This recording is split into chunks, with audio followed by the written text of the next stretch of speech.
ఒకవైపున లంచాలు, మరోవైపున వివక్ష, మరోవైపున సేంతాడంతా క్యూలు.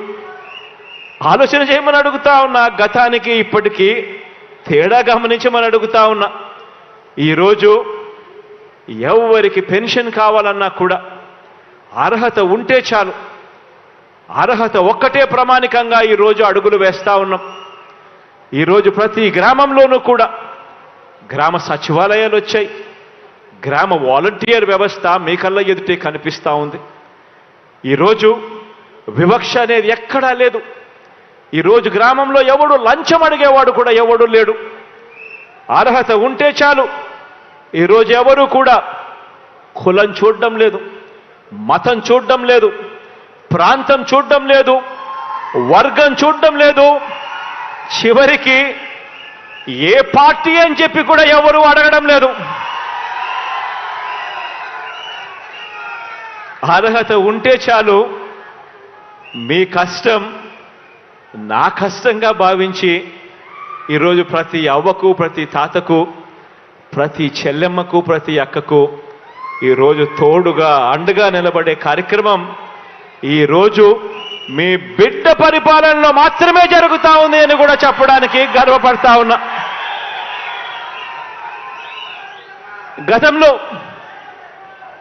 గుర్తు చేసుకోమని అడుగుతా ఉన్నా మిమ్మల్ని అందరినీ కూడా.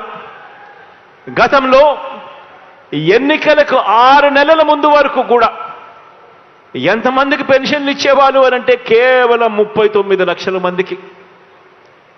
ఎన్నికలకు 6 నెలల ముందు వరకు కూడా ఎంతమందికి పెన్షన్లు ఇచ్చేవాళ్ళంటే కేవలం 39 లక్షలు. ఎన్నికలకు 2 నెలల ముందు వరకు కూడా ఎంత పెన్షన్ ఇచ్చేవారు అని అంటే కేవలం 1000 రూపాయలు. నెల నెల పెన్షన్ల కోసం ఆ అభాగ్యుల పైన ఖర్చు చేస్తా ఉన్నది ఎంత అనంటే నెలకు 400 కోట్ల రూపాయలు కూడా ఖర్చు చేయని పరిస్థితి. ఈరోజు మీ బిడ్డ పరిపాలనలో జరిగిన మార్పు గమనించమని అడుగుతా ఉన్నా. ఈరోజు మీ బిడ్డ పరిపాలనలో 39 లక్షల మంది పెన్షన్లు ఇస్తా ఉన్న గత పరిస్థితికి పోయి ఈరోజు 66,34,000 మందికి ఈరోజు పెన్షన్ ఇస్తా ఉన్నాం.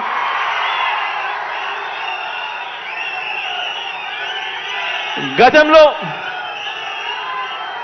1000 రూపాయలు పెన్షన్ ఇస్తా ఉన్న పరిస్థితి పోయి మీ బిడ్డ ముఖ్యమంత్రి అయిపోయిన వెంటనే తొలి సంతకం మొట్టమొదటి రోజు నుంచే పెన్షన్ 2,250 రూపాయలకు పెంచి ఆ తర్వాత ఇచ్చిన మాట ప్రకారం ఆ పెన్షన్ పెంచుకుంటూ పోయి ఈరోజు 3,000 దాకా తీసుకొని పోయిన పరిస్థితులు ఈరోజు కనిపిస్తా ఉన్నాయి.